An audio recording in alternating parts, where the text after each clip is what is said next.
विद्यार्थियों का स्वागत है। आज कक्षा 6 के विद्यार्थियों को हिंदी विषय के पाठ 1 का अध्ययन कराएंगे। भाषा, लिपि और व्याकरण। भाषा के माध्यम से हम अपने विचार को, अपने भाव को एक दूसरे तक क्या करते हैं, पहुंचाते हैं। प्राचीन समय के जो लोग थे वह संकेत के माध्यम से अपने कार्य को करते थे, लेकिन संकेत के माध्यम से हम सभी कार्य नहीं कर सकते हैं, इसलिए हम भाषा का प्रयोग करते हैं। आइए जानते हैं कि भाषा क्या है। भाषा वह माध्यम है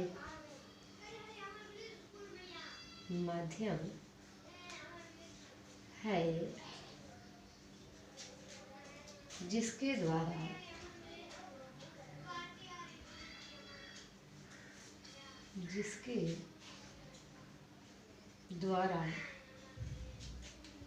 मन के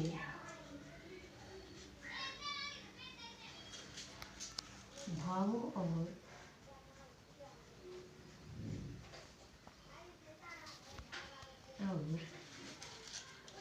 विचारों को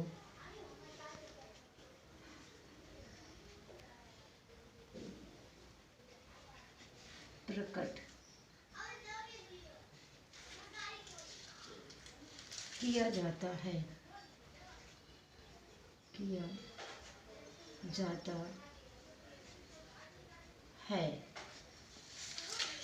और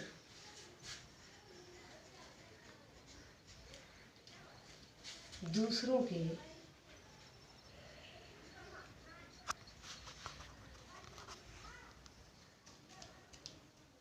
भावों और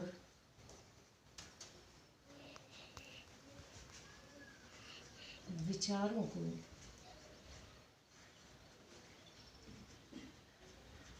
समझा जाता है।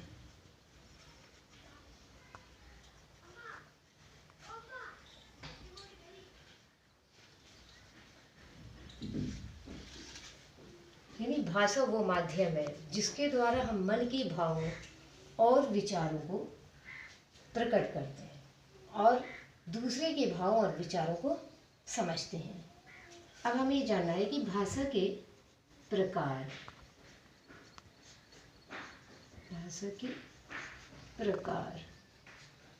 भाषा के कितने प्रकार होते हैं? यानी 2। पहला है मौखिक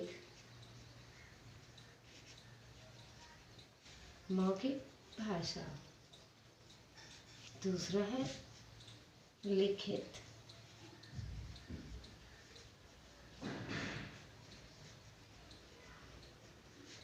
भाषा। अब हमें ये जानना है कि मौखिक भाषा क्या होती है। मौखिक भाषा वो होती है जो हम बोलकर और सुनकर किसी के मन के भाव और विचार को समझते हैं। लिखित भाषा वो होती है जो हम लिखकर और पढ़कर दूसरे के भाव और विचारों को समझते हैं, उसे हम लिखित भाषा कहते हैं। जैसे कि सारे बच्चे जो हैं मोबाइल से जुड़े हुए हैं और वो मोबाइल से अपने जो है किसी भी संबंधित से बात करते हैं, तो वो उनकी मौखिक भाषा हुई। और जब वह संदेश भेजते हैं, एसएमएस करते हैं, तो वो हमारी लिखित भाषा हुई। इस तरीके से अब हम जो है जानेंगे बोली के बारे में कि बोली क्या होती है। बोली जो है भाषा का क्षेत्रीय रूप होती है। क्षेत्रीय रूप यानी कि जो बोली होती है वो भाषा नहीं होती, वो एक भाषा जो है क्षेत्रीय रूप होती है।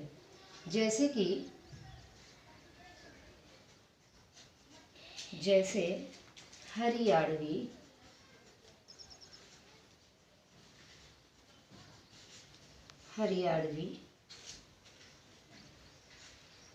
अवधी,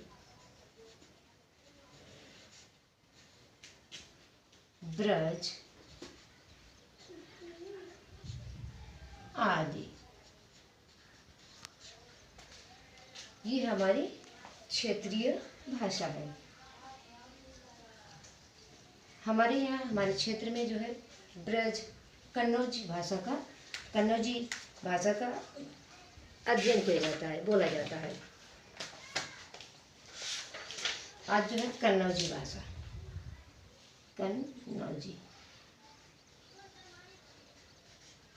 कन्नौजी बोली जो होती है उसमें अगर हमें कहना है कि एक व्यक्ति के 2 बच्चे हैं तो कहेंगे कि एक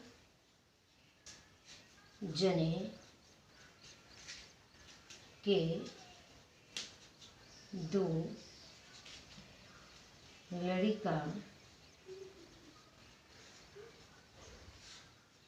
हते। और यदि इसी बात को ब्रज में कहें तो कहेंगे एक जने के 2, एक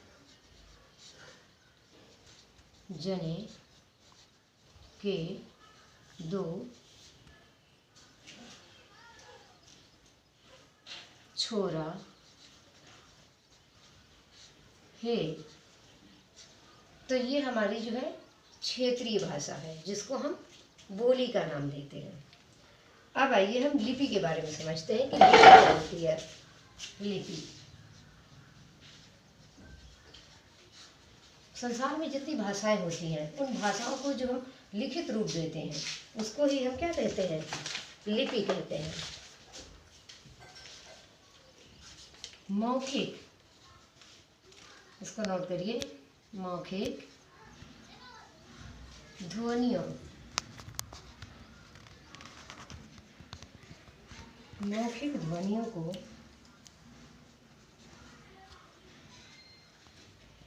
लिखित रूप में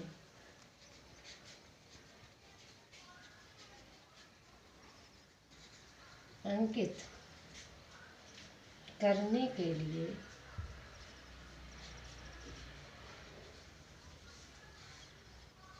मौखिक रूप में अंकित करने के लिए निश्चित किए गए चिन्ह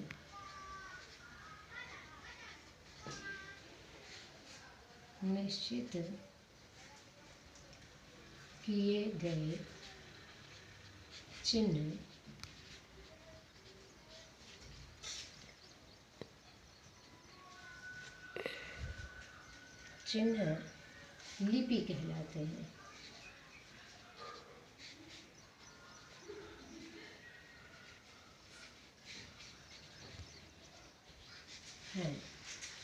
अब हम जान लेते हैं कुछ भाषाओं की लिपियों के बारे में। भाषा, और यहाँ पे लिख लेते हैं लिपि। अब इसमें है हिंदी, संस्कृत, मराठी। इसकी लिपि है देवनागरी। उसके बाद हमारी आती है अंग्रेजी, जर्मन, इसकी लिपि है रोमन। उर्दू,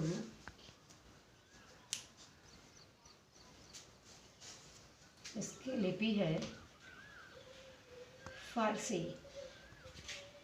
पंजाबी, इसकी लिपि है गुरुमुखी। ये हमारी लिपियां हो गई। ठीक है, आइए अब जो है हम व्याकरण के बारे में जानते हैं।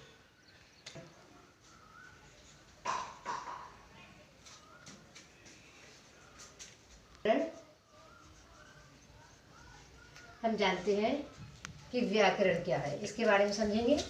व्याकरण वह शास्त्र है, वह शास्त्र वह शास्त्र है जो भाषा के शुद्ध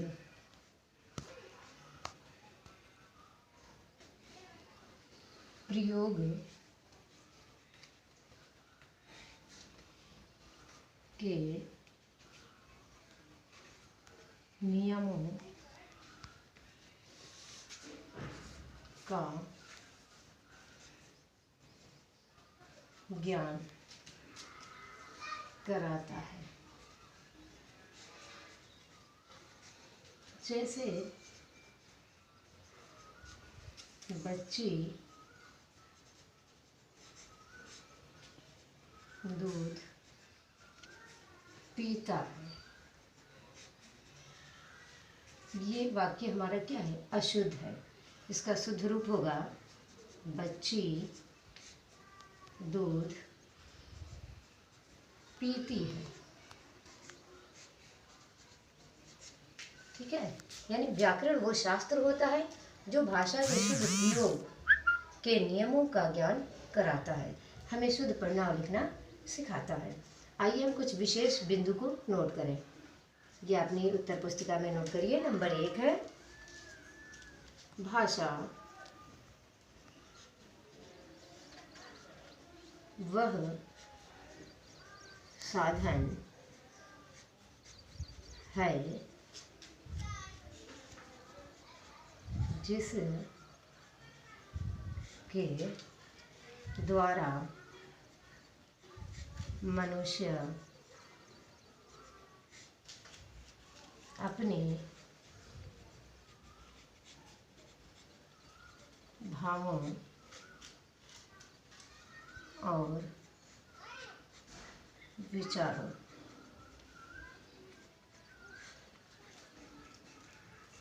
को बोलकर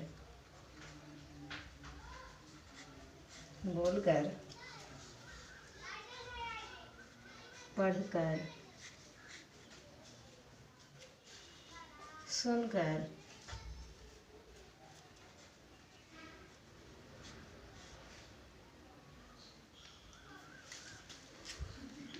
और लिख कर दूसरों तक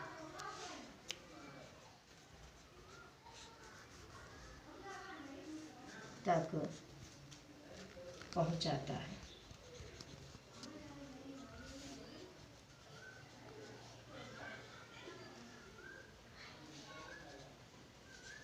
दूसरा पॉइंट है भाषा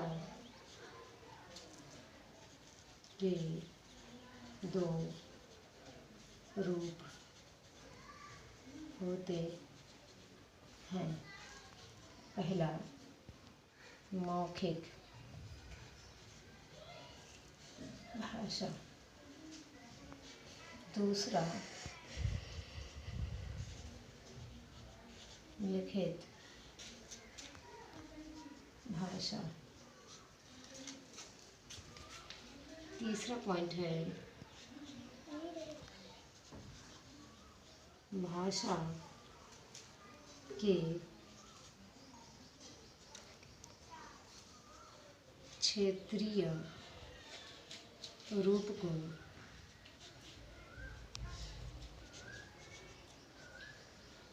बोली कहा जाता है। 4 पॉइंट पे है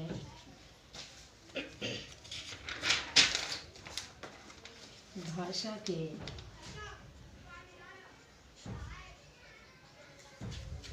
शुद्ध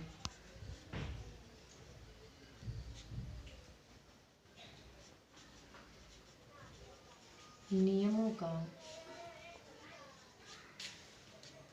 ज्ञान कराने वाले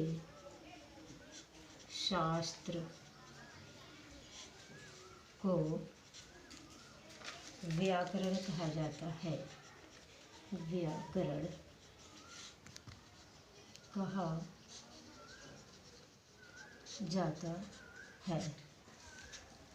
फिर व्याकरण भाषा के शुद्ध नियम का ज्ञान कराने वाले शास्त्र को हम व्याकरण कहते हैं। व्याकरण के माध्यम से ही हम भाषा का शुद्ध रूप जानते हैं। इस तरीके से हमारा ये लेसन जो है, ये पार्ट जो है पूरा कंप्लीट हुआ। धन्यवाद।